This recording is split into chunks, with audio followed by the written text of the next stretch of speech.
Dicen que en el propio original de esta historia se lee que llegando Cide Hamete a escribir este capítulo no le tradujo su intérprete como él le había escrito,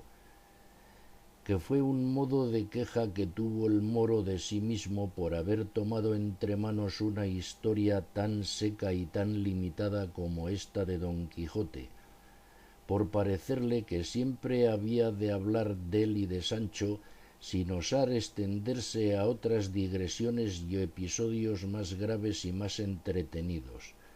Y decía que el ir siempre ha tenido el entendimiento, la mano y la pluma a escribir de un solo sujeto y a hablar por las bocas de pocas personas era un trabajo incomportable, cuyo fruto no redundaba en el de su autor, y que por huir de este inconveniente había usado en la primera parte del artificio de algunas novelas, como fueron la del curioso impertinente y la del capitán cautivo,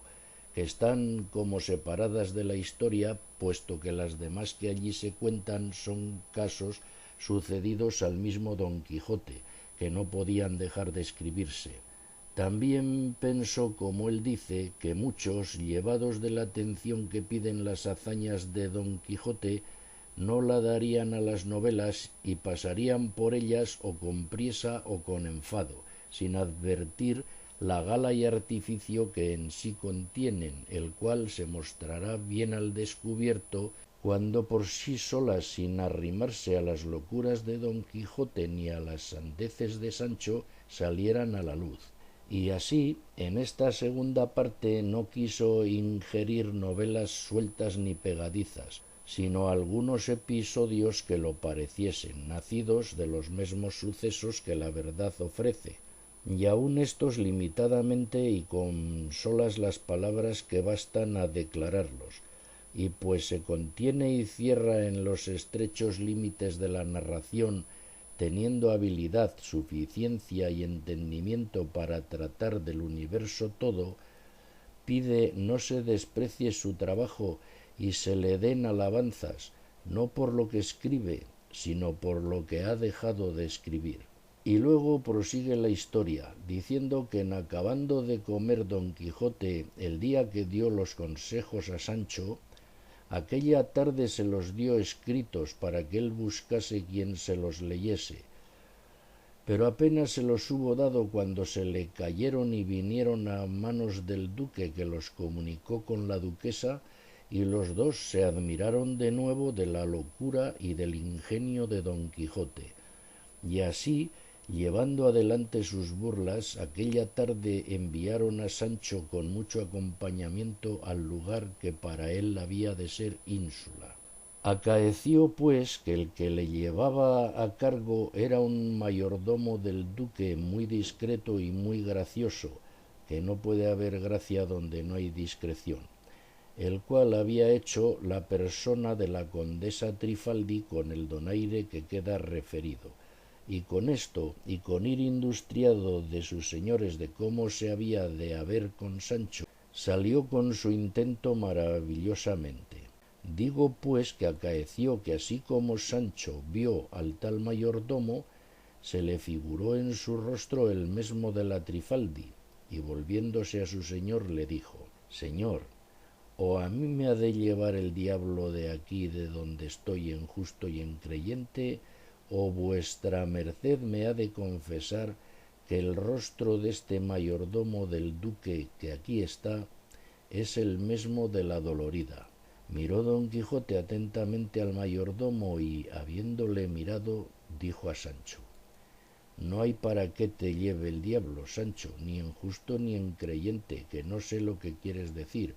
que el rostro de la dolorida es el del mayordomo, pero no por eso el mayordomo es la dolorida, que a serlo implicaría contradicción muy grande, y no es tiempo ahora de hacer estas averiguaciones, que sería entrarnos en intricados laberintos. Créeme, amigo, que es menester rogar a nuestro Señor muy de veras que nos libre a los dos de malos hechiceros y de malos encantadores. No es burla, señor, replicó Sancho, sino que denantes le oí hablar, y no pareció sino que la voz de la Trifaldi me sonaba en los oídos. Ahora bien, yo callaré,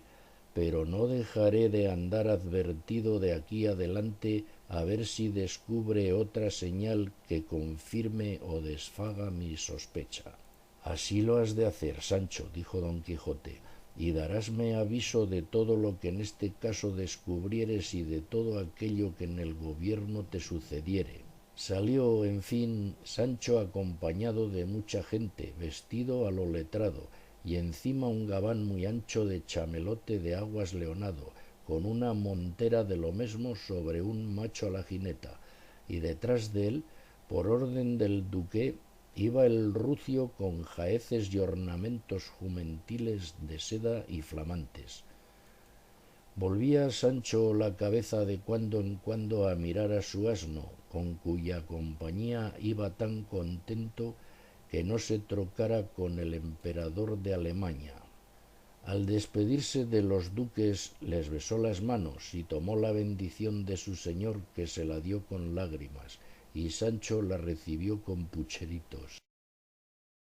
Deja, lector amable, ir en paz y enhorabuena al buen Sancho, y espera a dos fanegas de risa que te ha de causar el saber cómo se portó en su cargo, y en tanto atiende a saber lo que le pasó a su amo aquella noche, que si con ello no rieres, por lo menos desplegarás los labios con risa de gimia, porque los sucesos de don Quijote o se han de celebrar con admiración o con risa.